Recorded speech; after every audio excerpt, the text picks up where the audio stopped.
Also erstmal muss ich was sagen zum Ballermann-Opening. Das muss erstmal jetzt hier aus dem Weg geräumt werden. Ballermann-Opening war ultra geil.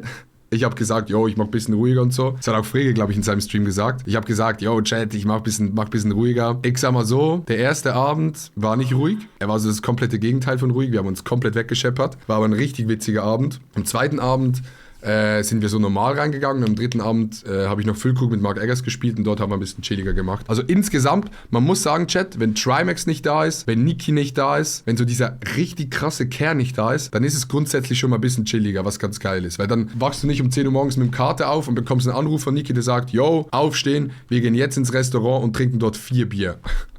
Das war sonst so der Vibe. Der Vibe war jetzt nicht so da, was ganz geil war. Also haben wir den ganzen Tag gechillt und sind am Abend wieder reingegangen. Aber was wirklich krass ist, Chat, beim Opening oder am Megapark, was ich so noch nie gesehen habe, vielleicht habt ihr auch TikToks dazu gesehen, die Helmuts verkaufen Shirts, diese Deutschland-Trikots und auf denen steht 44 und Führer oben. Was erstmal schon mal ultra crazy ist und irgendwie komisch und nicht geil ist. Und die liegen ja immer so am Boden, diese Shirts, dann hast du groß, Füllkrug, bla bla bla und dann hast du auch diese Shirts, die da liegen. Weil ich gehe jetzt mal davon aus, dass die Helmuts das nicht genau checken vielleicht, würde ich mal denen unterstellen. Oder dass sie es halt einfach, nicht, dass sie jetzt nicht so gebildet sind, aber dass sie vielleicht da dann doch nicht checken, wie krass das ist. Aber dass du dann wirklich Leute siehst, ganz normale Leute, die dieses Shirt kaufen, ist krass. Ich finde, sowas muss verboten sein. In Deutschland ist es verboten, in Spanien obviously nicht. Das ist echt so, das habe ich noch nie erlebt am Ballermann. Das war schon irgendwie crazy. Das ist ja obviously ultra shit, aber dass Leute dann das auch wirklich kaufen, ist schon, ist nicht so geil.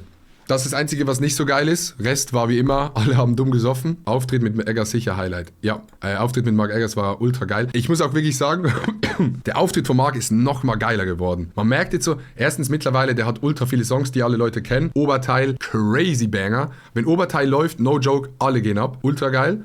Oberteil, das erste Bier, Party, Palm und Suff, Suff. Und jetzt, ich bin heute ein Pferdchen, ja, ja. Ich bin heute ein Pferdchen, ja. Und er kann tanzen auf der Bühne. Was hat er noch für Songs? Mickey Krause, 2 Bier. Dann, das alles ist Male, oh, das alles sind wir. Diese Songs hat er, das ist richtig geil, aber die Show von Mark ist auch einfach nochmal geiler geworden, weil man merkt jetzt mittlerweile so, die wissen so genau, was zieht, was funktioniert, wann sie was sagen müssen und es ist einfach so bam, bam, bam und die macht das mit so einem Selbstbewusstsein und wirklich ultra geil. Ich fand das wirklich eine richtig geile Show und dann habe ich Füllkrug gespielt und sind alle rausgegangen. Aber Handy-Story, Chat. Die Handy-Story. Ich habe mein Handy verloren am Ballermann. Am zweiten Tag am Samstag. Ich war von Freitag bis Montag da. Freitag sind wir komplett Crash-Out gegangen. Es ist der Klassiker, du kommst an, gute Laune, das erste Mal im Jahr, alle sind komplett motiviert. Es könnte sein, Chat, dass am ersten Abend man so von 12 Uhr abends bis 4 Uhr morgens nicht mehr weiß, wo man war. Könnte vielleicht das ein oder andere Bier zu viel gewesen sein. Also wir sind echt krass reingegangen. Klassiker. Dann sind wir morgen aufgewacht und hatten wirklich den geisteskrank krassesten Kater. No joke, ich werde so viel älter früher. Ich habe mich dumm gesoffen, niemand hat's gejuckt. Kann sein, bist Vater geworden. Nee.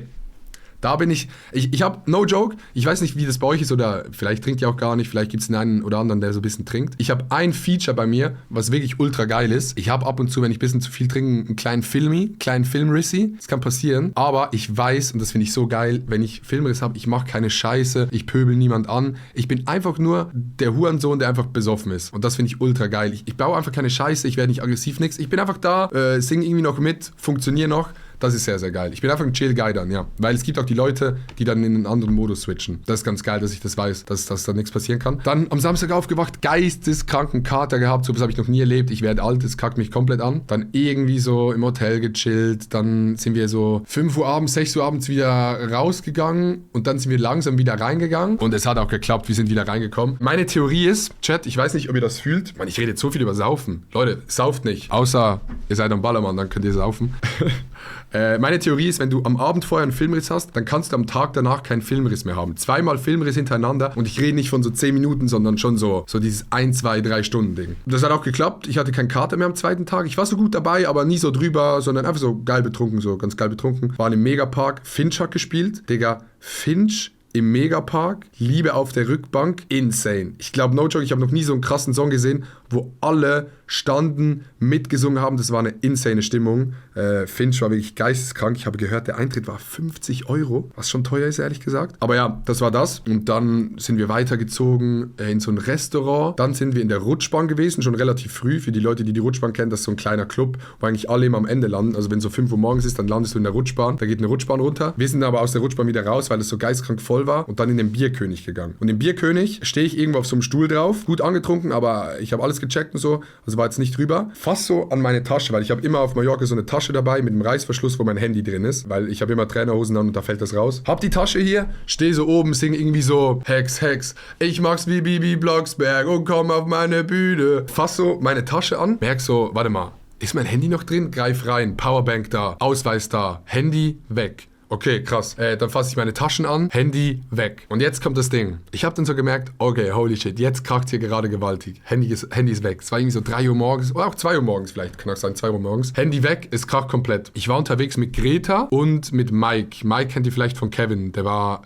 Manager von Kevin. Ist jetzt, glaube ich, Manager von den Elevator Boys. Aber den kennt ihr wahrscheinlich von Mike. Ich war mit Mike unterwegs und Greta. Wir waren dort zu dritt irgendwie so einfach unterwegs und haben Scheiße gemacht. Und dann, aber die Tasche war offen oder zu, ich weiß es nicht mehr genau. Und dann habe ich in meinem Kopf durchkalkuliert, okay, das Handy werde ich wahrscheinlich so in der letzten halben Stunde bis Stunde verloren haben oder es wurde geklaut, eines von beidem. Dann habe ich durchgerechnet, okay, probiere es jetzt zu suchen, lohnt sich das oder nicht? Und dann habe ich kurz durchgerechnet, habe gesagt, nee, Handy ist weg. Ding ist durch, ich bin da relativ chill. Ich habe Apple Care Plus, das heißt, ich muss auch nicht so viel bezahlen für ein neues. Und dann habe ich gesagt, okay, scheiß drauf, mein Handy ist weg. Ich sage es jetzt einfach niemandem. Ich habe es Greta nicht gesagt und Mike nicht. Aber ich wusste schon, mein Handy ist weg. Aber ich wollte dann nicht, ich weiß nicht, ob ihr das checkt, Chat, aber entweder wird dann so ein Abend so, oh, Handy ist weg, wir müssen jetzt suchen und dann ist so ultra stressig. Oder ich habe so durchgerechnet und gedacht, es klingt vielleicht ein bisschen dumm, aber habe gedacht, ey Digga, es ist jetzt so, ich kümmere mich morgen drum, scheiß drauf. Und das war dann auch der Vibe. Dann haben wir aber weitergefeiert bis irgendwie 4, 5 Uhr morgens. Und mein Homie, Sandro, das war ein Homie aus Basel, der mit dabei war, der hat mein Wo ist. Okay? Und wollte dann so um 3 Uhr morgens gucken, wo ich bin, weil wir haben uns irgendwie gesplittet, der war mit anderen unterwegs, ich war in meiner kleinen Gruppe unterwegs, wir haben uns gesplittet und er wollte dann gucken, wo ich bin, auf wo ist, hat mich aber nicht gesehen. Was schon mal nicht so ein gutes Zeichen ist für Handy verloren. Sondern ich sag mal so, da ist eher schon gestohlen drin, weil ich hatte noch halben Akku oder so. Und wo ist, wäre er an und würde angezeigt werden. Aber wenn es gestohlen werden würde, würden die halt direkt ausmachen. Wo ist aus? Alles, komplettes Programm. Am nächsten Tag aufgestanden, bin irgendwie so um 4 Uhr pennen gegangen. Sandro ist, glaube ich, ein bisschen später gekommen. Aufgewacht, ging tatsächlich mit dem Kater, drehe mich so zu Sandro um und sag so, yo, ich habe gestern mein Handy verloren. Er so, nee, du Wichser, bla bla bla. Dann habe ich sein Handy genommen, habe mich bei iCloud angemeldet, weil du kannst ja bei iCloud, wenn du dein Handy verlierst, kannst du das als verloren melden, dann werden alle Karten gesperrt, komplettes Handy wird halt so resettet und kann nicht mehr gebraucht werden. Mein Handy wurde nicht angezeigt. Auch bei iCloud. Das liegt aber nicht daran, weil sie es ausgeschaltet haben, sondern weil ich Wo ist nicht mit meiner iCloud verbunden habe. Ich Dummkopf. Mein Laptop ist drin, meine AirPods, aber mein Handy habe ich irgendwie, du musst irgendwo auf dem Handy einschalten, dass dein Handy auch bei Wo ist drin ist. Fivehead. Habe ich nicht gemacht. Ich konnte mein Handy nicht als verloren melden und ich konnte auch nicht sehen, wo es als letztes gesehen worden ist. Ja, wirklich Fivehead, Digga. Ultra Fivehead-Move. Naja, long story short, ich hatte dann Sonntag und Montag kein Handy mehr. Geil. Ich habe richtig Detox gemacht, weil ich bin auch ein Mensch, Chat. Ich lebe auch einfach mal im Moment, okay? Weißt du, ich muss nicht nach Mallorca gehen mit Handy. Ich lebe im Moment.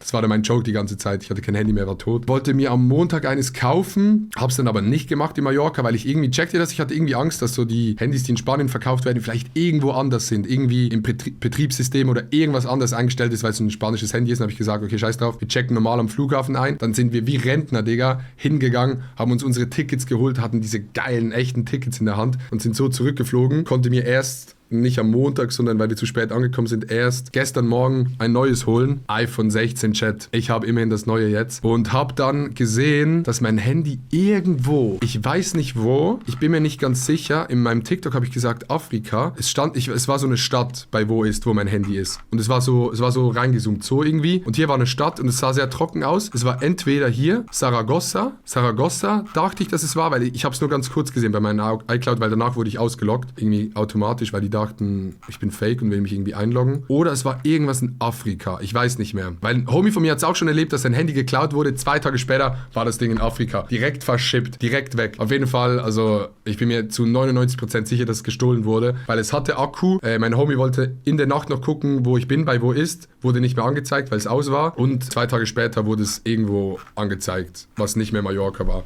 Also die Leute, die haben das Ding gerippt und direkt verschickt, Digga, am nächsten Tag. So ein Ding war das. Es ist scheiße, wenn du dein Handy verlierst oder wenn es geklaut wird. Ich muss ehrlich sagen, Digga, mit iCloud und so, no joke, es ist so crazy. Du holst dir ein neues iPhone und eine Stunde später hast du einfach wieder 1:1 das gleiche. Es sieht genau gleich aus, so ist alle Apps. Es ist wirklich crazy mittlerweile. Man muss halt eigentlich schon so ein bisschen aufpassen. Es war jetzt das erste Mal. Ich glaube, ich habe einmal meinen Ausweis verloren am Ballermann auch. Bin da schon auch manchmal ein Kandidat für. Aber das Krasse war, es war nicht mal an diesem Abend, wo wir so Crash-Out gegangen sind, sondern ich war die ganze Zeit da. Ich war so angetrunken, so okay, cool. Ich war die ganze Zeit da. Aber ich glaube, meine Theorie ist, es war entweder in der Rutschbahn, weil das war wirklich so dieses so eng, du stehst so da drin, kannst dich nicht mehr bewegen und da könnt ihr halt easy ein Handy rippen, so, ne? Wenn man angetrunken ist, merkt man das auch nicht. Pass aber noch im Hotel gehabt. Ja, Pass und so habe ich alles. Weil in meiner Tasche war noch der Ausweis drin, aber ich habe 2 Fächer gehabt und der Pass und so ist im anderen Fach gewesen. Oder der Ausweis und die Kreditkarte. Das heißt, saved. War ein bisschen scheiße insgesamt, weil wir halt eine große Gruppe waren und die waren alle in anderen Hotels und dann konnte man nicht mehr schreiben. Wir haben dann so ein bisschen über das Handy von Sandro geschrieben. Aber alles in allem Chat, Handy verloren, Megapark-Opening. Es gehört auch irgendwie dazu, dass irgend so eine Kacke passiert. Und